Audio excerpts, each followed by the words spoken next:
we want those women home, and they deserve to come home with the proper ceremonial burial. Winnipeg's mayor is throwing his support behind a landfill search, but not dollars. We also want somebody from the Prince Albert, the Grand Council, on that police commission. Calls for more Indigenous oversight of police in Saskatchewan. It's really important for them to see exactly what is NAIG and to celebrate with the youth of our Turtle Island. The North American Indigenous Games winds down as medals pile up.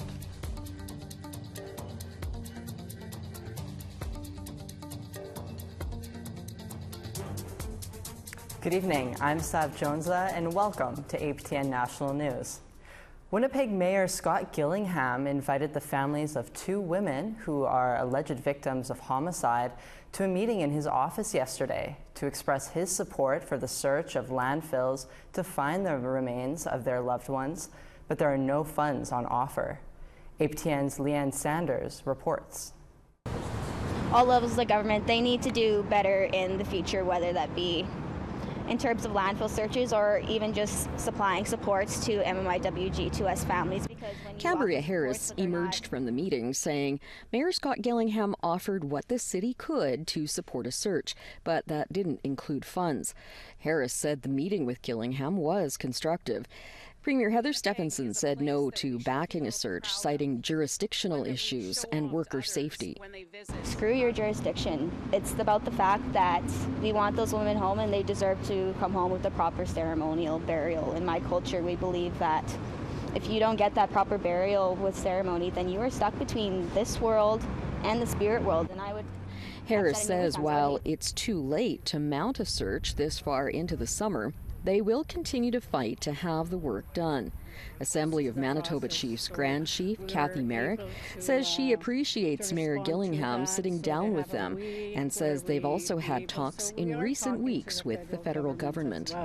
So it's the provincial government that really has to come to the table and to be really to approve what needs to be done. It's the only thing. It's crazy that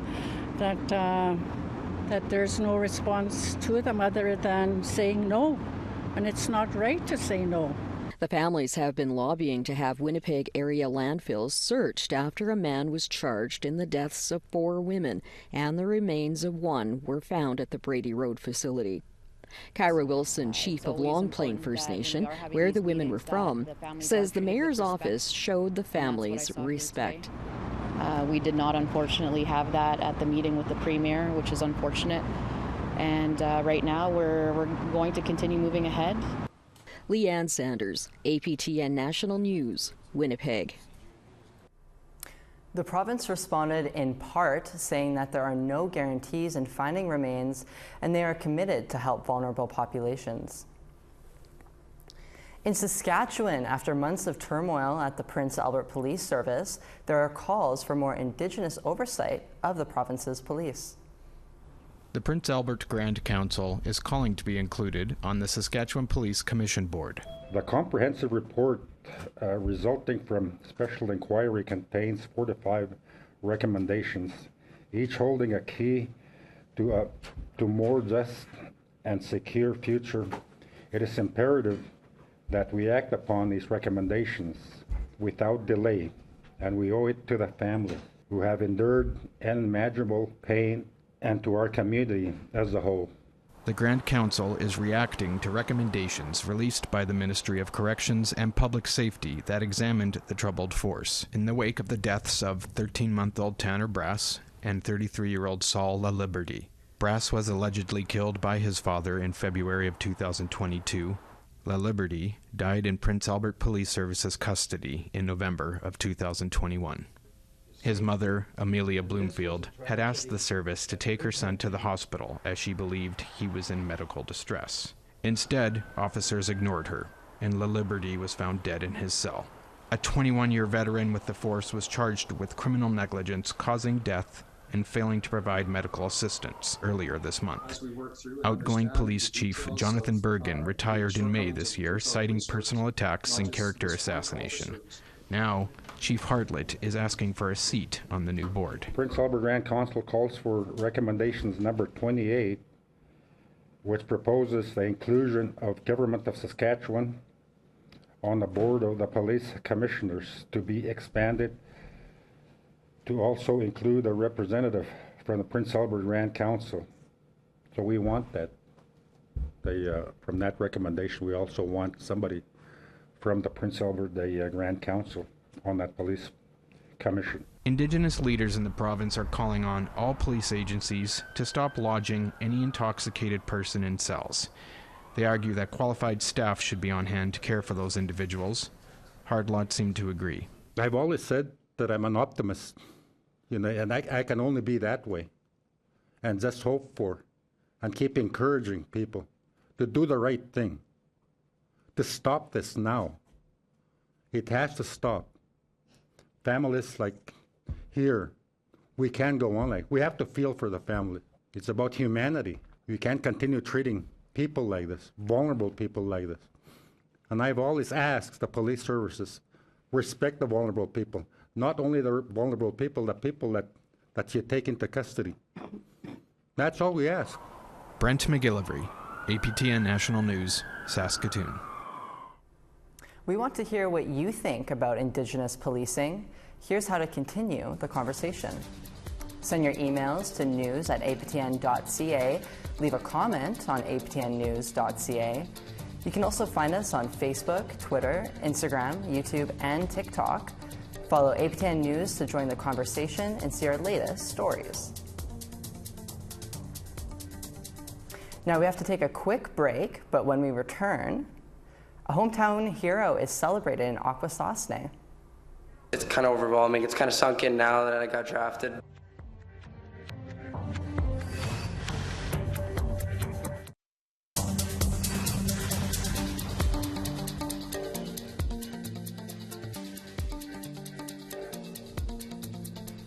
Public housing workers in Nunavut's capital have been on strike since March, and now the Iqaluit Housing Authority is set to finally sit down with the Nunavut Employees Union. Sirens and horns have been sounding non-stop on the picket line to draw attention to the issue. Trevor Wright brings us this. On the 124th day of strike action, the Nunavut Employees Union and the Public Service Alliance of Canada are now finally sitting down with the Iqaluit Housing Authority and a mediator in Ottawa. Union President Jason Rochon says they've been ready for this for a long time. We've been willing to negotiate for over 100 days, like from day one. There's been a lot of resistance from the employer to do the fair thing and care about their workers and show that they care. Workers won a 2.5% raise increase for 2022 retroactively, as well as a bonus for Inuktitut-speaking employees who say they are made to speak English by management despite being able to work in Inuktitut. When we go into the unit and we speak our language, everybody thanks us, and their appreciation is what motivates us. Yes, like every day, employees across this territory are being forced and requested to speak in English and not use their first language. And when they're speaking English, they should be compensated because they're Inuktitut speaking and they're using two languages. That's what a bilingual bonus is all about.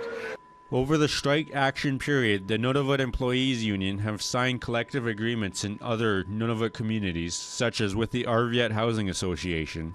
And we have gotten multiple collective agreements in the last 124 days. So we're disappointed with this employer. When you put concessions on the table to start negotiations and you're still not removing them after over 100 days, and there are concessions that we haven't seen in Canada in decades. When we're talking about maternity and Indigenous languages, don't be afraid. Rochon added, even if mediation falls through, it's still a good sign the Iqaluit Housing Authority is finally willing to communicate. They're going to keep lowballing. I think this is going to be a long time. APTN National News has requested comment from the Iqaluit Housing Authority, but messages were not returned prior to publication. Trevor Wright, APTN National News, Iqaluit. The Mohawks of Akwesasne celebrated a hometown hockey hero Monday evening. It's Casey Terrence, and last month he became a second-round pick of the Anaheim Ducks. And as Annette Francis reports, community members treated Terrence like a rock star. Number 10. It's my number. 6-year-old Stevie Burns is all smiles to meet Carrie Terrence. Burns' mom, Nina Miller, says he's the real deal. We don't necessarily know him personally, but we just have seen all of his achievements in the past few years and watching him work his way up the ladder. And once we heard he was going to be drafted. Hockey has been a big part of Terrence's life, he says, since he was 2 years old. For the past 2 years, Terrence has played for the Erie Otters in the Ontario Hockey League. He went 59th overall in the 2023 draft for the Ducks. It's kind of overwhelming. It's kind of sunk in now that I got drafted and that I've been to Anaheim, but it's kind of a whirlwind kind of these past few weeks, and I don't think it's ever going to stop. He attributes his success to having support from family, friends, and his community of Akwesasne. He told the crowd what it took to realize his dream. The first thing that comes to my head is sacrifice. Like you said, I've been gone since 8th grade. I moved out to Toronto in 8th grade and only come back in the summers. It's kind of what I had to kind of deal with my whole life to go play more competitive hockey. I think that was kind of a big step in my life. His sacrifice hasn't gone unnoticed. A few hundred people showed up for today's meet and greet. Travis Williamson came from Malone, New York, and presented him with one of his own handmade bowling pins. I thought I would go ahead and make one for Carrie for being drafted as it's a golden one, and so that was his golden ticket. Mike Benedict Jr. is a former professional lacrosse player who has watched Terrence grow up. I always thought he was a better lacrosse player. So he was an amazing lacrosse player, and then for him to be drafted is something special, especially to the NHL, so he's a darn good hockey player. Terrence says his focus will be improving his skills on the ice and his physique. But I think the biggest thing is the off-ice, kind of getting some muscle and putting some weight to me. Terrence will return to the Erie Otters for another season. His Akwesasne fans can see him in action on September 9th in Cornwall for a pre-season game against the Kingston Frontenacs. Annette Francis, APTN National News, Akwesasne, Mohawk Territory. Great job, Casey. We need to step aside one last time. We'll see you when we return. Plus, the North American Indigenous Games continues.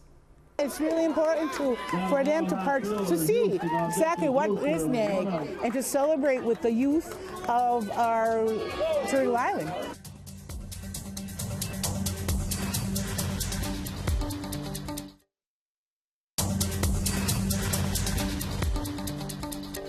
Welcome back. Time now for our photo of the day. Cheryl Lynn Tremblay submitted what could be a candidate for Photo of the Year. Absolutely stunning, Cheryl. She calls this a prairie sun kiss. Thanks to all of our viewers who submit such amazing photos. This weekend, be sure to share some pictures with us by sending them to share@aptn.ca. Now let's take a look at tomorrow's weather forecast. It's 22 in Charlottetown and 25 in St. John's. 22 in Cartwright and 15 in Nain. It's 20 in Quebec City and 24 in Montreal. 26 in Toronto and 24 in North Bay. Thunder Bay is 25 and 22 at Sioux Lookout. Churchill is 13 and raining, and The Pas is 26. Winnipeg will be 29 and Gimli's also 29.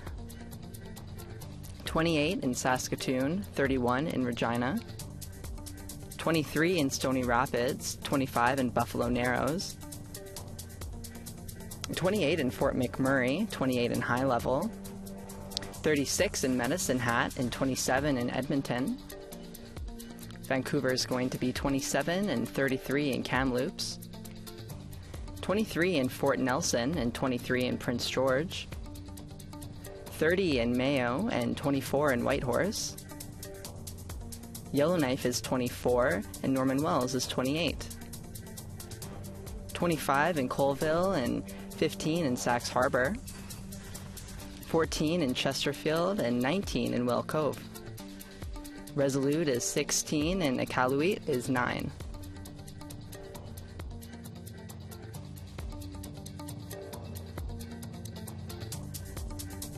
There was a lot of excitement at a Mi'kmaq First Nation on Thursday because it was hosting the NAIG men's softball competition, where Team Nova Scotia's winning streak in under 19 men's softball came to an end. Angel Moore reports. At the Sask First Nation baseball field, Team Manitoba broke Team Nova Scotia's winning streak by a score of 6-5. The game was a family affair. Christina Siliboy, known as Deuce, is from the Waigogama First Nation. She cheered on Team Mi'kmaq with her grandchildren. It's really important for them to see exactly what is NAIG and to celebrate with the youth of our Turtle Island. Team Manitoba relatives also traveled to see the games. Dwayne Maud of the Skonan First Nation made the journey just to watch his grandson. That's too exciting. Nail biting right now. It's a one-nothing game. Maud's grandson, Trayden Gibosh, is 16 years old. He plays second base and loves the game. It means a lot to me, you know. I play the game a lot. My grandpa got myself into the sport, and I've been going since. The game was head-to-head. In the end, Manitoba took the lead. Gibosh says Team Mi'kmaq are strong players. It was a good competition. The boys, both teams were good on their stick, had lockdown defense on both sides. The win put Team Manitoba into the playoffs. Angel Moore, APTN National News, Sask First Nation. Yesterday was the final medal round of golf at the links at Brunello, where 4 age categories played for gold. The 19 and under male and female and the 16 and under male and female divisions competed for hours in hot and humid conditions. The 3 rounds saw 2 competitors from the 16 and under shoot a very impressive score of 69. Athletes told APTN News that the maritime climate made playing conditions less than ideal. The course itself is amazing. It's very tough. It's like really hard. The conditions we had to play in also were tough. Yesterday fog was so bad, it was raining, you couldn't see the pins or like 50 feet in front of you. There's definitely some holes that were a bit tougher than others, but I think everyone played amazing and it was so fun to play all these holes even though it was tough and rainy and foggy and sunny. Yeah, it was great. The North American Indigenous Games are now in their final days of competition, and final events are being completed, including track and field. In the 16 and under female 4x100 meter relay, it was Team Saskatchewan who ran away with the fastest time and the gold medal. Nathaniel Stewart from British Columbia emerged ahead of the pack to capture gold in the men's under 19 400 meter final. Manitoba's Raina Sanderson won the female under 19 javelin category with a throw just over 25 meters. And from the host team Nova Scotia, Jabari Benjamin won the men's under 19 triple jump. The canoe and kayak races have wrapped up at this year's North American Indigenous Games. In the 14 and under female category, Saskatchewan's Julie Reimer-Marion won the 200 meter race. The mixed 16 and under team of Eastern Door in the north won the 1,000 meter MC2 final. Manitoba's Luke Enns and Robert Spence came away with gold in the under 19 3,000 meter race. And British Columbia's team of Autumn Malloway and Jazzy Roberts were winners in the under 16 1,000 meter final. Most sporting events at NAIG are finishing up today with medal rounds. In Millbrook First Nation, 3D archery had their final competitions. The 16 and 19-old divisions competed in compound and barebow 3D archery, where the goal is to hit lifelike animal targets. Critical hits score more points, and it was Team British Columbia that took gold in the 16 and under barebow competition. I've always shot with people in like where I'm from, so I've had a national shoot back in 2016, but an international shoot is something completely different, and I think it's awesome. The 2023 edition of the North American Indigenous Games is winding down. APTN News and Sports with Stranger host Daryl Stranger has been in Halifax for the entire week of competition. He joins us now for his look back at some of the highlights. Daryl, thanks so much for joining us. How has the week been?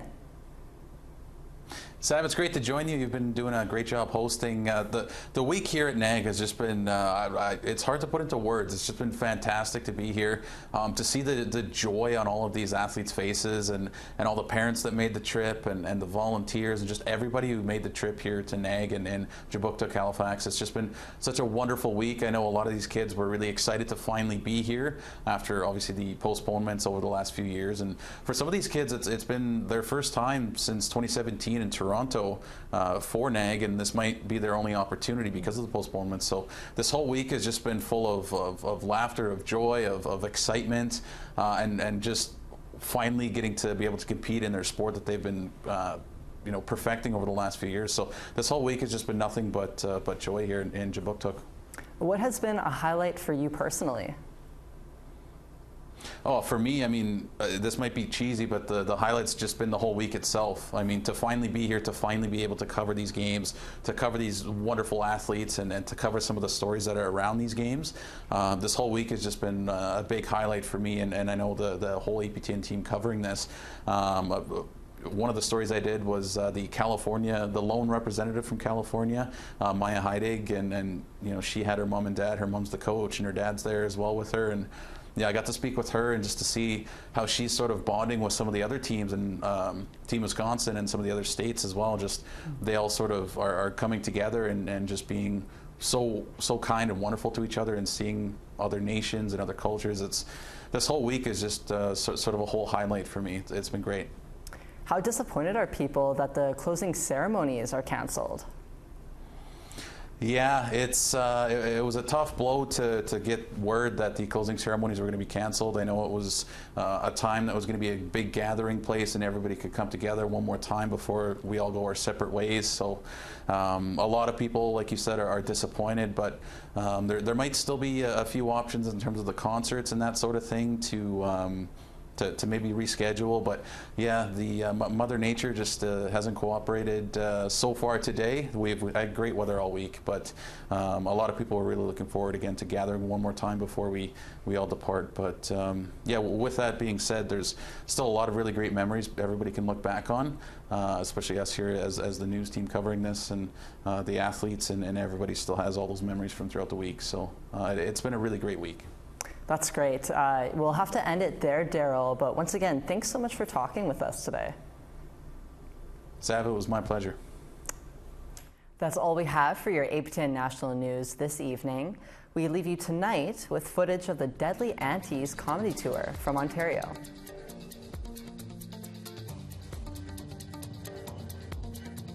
Our show is called The Aunties Snag Turtle Island for nothing. I'm in jail. What do you think about taking my last name?